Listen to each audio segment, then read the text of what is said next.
Je dirais tout simplement que je suis un citoyen congolais qui était en déplacement à l'extérieur, où j'ai passé pas mal d'années et qui, pour répondre à l'appel du chef de l'État adressé à ceux de la diaspora, nous avons décidé de revenir au pays pour participer à l'effort national de développement. Nous nous présentons souvent comme des polyvalents, mais nous avons quand même une spécialité dans l'industrie du génie mécanique d'une façon générale et plus particulièrement orientée l'industrie mécanique aéronautique. Nous sommes ravis d'avoir cette opportunité de participer au forum et nous n'avons pas cessé de saluer l'esprit aiguisé qui a eu l'idée de la mise en place d'un tel forum au niveau national. En l'occurrence, je fais référence, suivant bien entendu les prescrits du président de la République, c'est son Excellence le ministre de la Recherche et de l'Innovation, Excellence M. Kabanda. Voilà. Et c'est dans ce cadre-là que nous nous retrouvons pour la deuxième fois au forum, où nous apportons une technologie innovante, pour une deuxième fois, je répète, technologie qui peut permettre aux efforts qui sont faits pour le développement du pays de faire un pas en avant. Tout à fait. C'est un travail de recherche qui a été lancé il y a quelques années en Europe, dans notre start-up que nous avons créé là-bas, et qui a été initié par une demande, un constat de l'Organisation internationale de l'aviation civile sur les causes qui avaient entraîné la perte de presque 230 personnes lors d'un accident qui est survenu il y a quelques années, en 2009. Et nous avons participé à cette recherche de solutions et notre solution a été brevetée depuis, brevetée en France particulièrement et dans toute l'Europe. Voilà. Et c'est cette technologie que nous avons amenée ici pour essayer d'initier un début d'industrie de conception, développement et construction de matériel volant. Oui, tout à fait, parce que l'issue de l'enquête sur cet accident a donné lieu à des recommandations faites par l'Organisation internationale de l'aviation civile sur la matière de sécurité aérienne. Et nous avons conçu donc et breveté l'outil de formation pratique idéal, conforme aux recommandations, pour former à l'excellence les pilotes de ligne. Cette innovation est très bienvenue parce qu'elle va changer la donne en matière de sécurité, d'apprentissage du métier de pilote d'avion.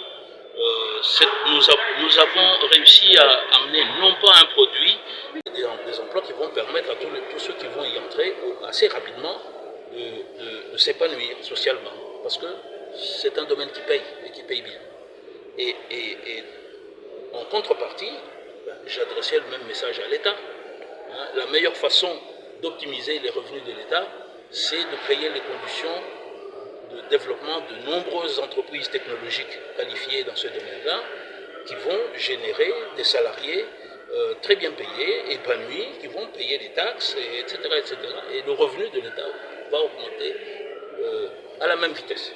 Des médias devaient être arrêtés pour avoir cette information à partager. Ça, c'est votre mission aussi.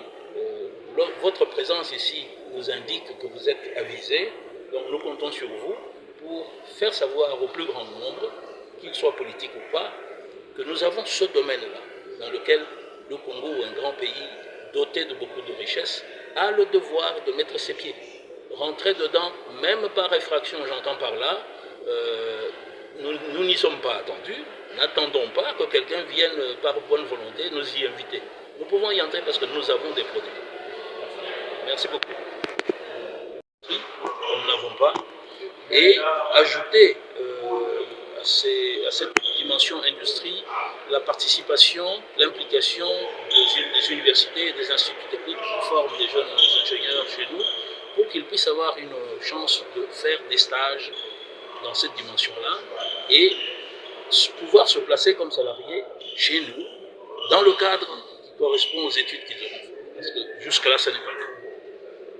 Oui. Et plus largement, en termes de retombées éventuellement, cette industrie n'a pas le rayonnement qui lui est reconnu dans le monde entier pour rien. C'est l'industrie qui a la capacité de contribuer à la génération pour un pays d'une économie industrielle, une économie à haute valeur ajoutée.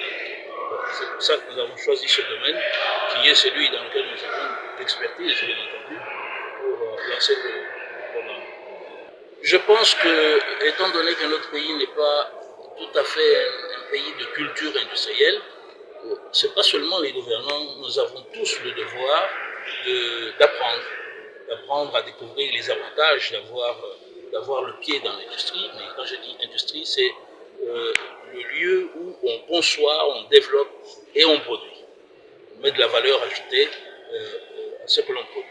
Donc, les gouvernants, puisqu'ils ont la charge d'arbitrer la vie publique, ils ont un devoir premier de s'intéresser à ces opportunités-là, parce que ça va nous rendre plus indépendants de la tutelle des autres nations étrangères. Nous n'allons pas continuer à être soumis un petit peu aux diktats des pays qui ont déjà l'industrie.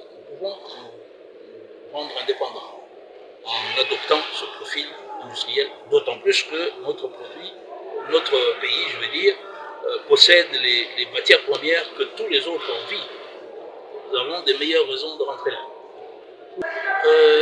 Quand nous avons parfois l'occasion de parler avec les dirigeants, parce que ce n'est pas toujours facile, nous leur partageons un souci, je pense, qui parlerait à n'importe qui.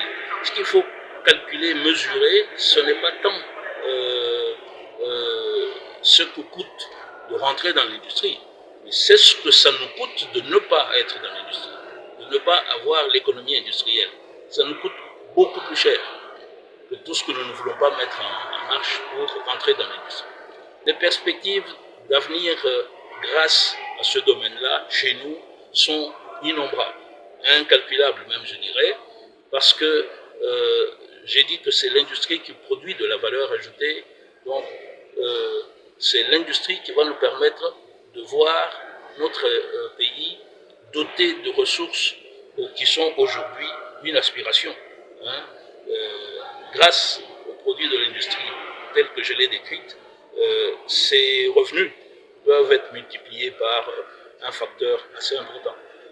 L'encadrement de la jeunesse fait partie, et une partie importante du projet que nous avons, parce que nous n'avons pas tout à fait aujourd'hui, n'étant pas dans l'industrie, une main-d'œuvre qualifiée pour porter la charge de l'industrie. Donc nous donnons le devoir, la mission d'être les accompagnants de la transformation des savoir-faire de nos jeunes étudiants qui sortent des universités, des instituts techniques, qui passent par chez nous, où ils auront fait des stages et où ils vont trouver le premier emploi. Et nous en ferons des porteurs de projets industriels sur des produits innovants qui vont sortir de nos démarches. Et comme ça, nous créons un deuxième niveau de création d'emplois. Et ça peut aller comme ça assez vite jusqu'à la création de la chaîne de valeur complète qui va donner, en s'étoffant, un tissu industriel dont nous avons besoin. Ça, même dans ce domaine-là, chez nous, pour l'instant, on ne peut pas dire qu'il y a quelque chose qui se fait. Mais par contre, je m'adresserai à la jeunesse pour dire voici un domaine vers lequel vous n'avez pas encore eu l'occasion de tourner vos regards, d'adresser vos espérances. Dans ce domaine-là, il y a des milliers, des centaines